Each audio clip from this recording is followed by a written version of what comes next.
practices. When we're doing developer-oriented testing, we tend to have much better software for mobile devices. It's a real pain doing TDD for mobile. Has anyone worked on mobile development? Okay, we've got a couple of you, so I'm assuming that the rest of you are pretty naive to this stuff. Is that fair?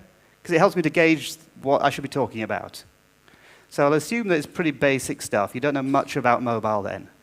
So with mobile, we have different programming languages, such as Objective-C, which is used for iPhone, good. Java, good.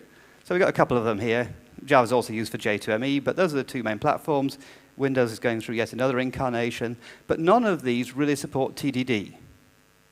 With Android, by the time you've run the first unit test, it takes about a minute, because it has to actually download the software as an application onto your phone, and then run the unit test, and then send the results back from your phone, or from the emulator on your computer.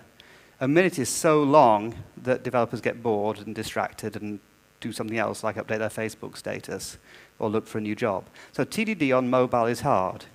RoboElectric is the solution for Android, and it was created by Pivotal Labs. We have a wonderful representative here, Lisa. So thank you, Lisa.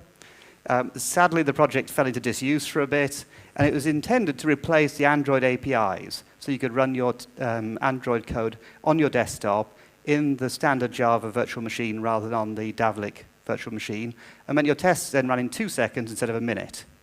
So it's fast enough to provide feedback.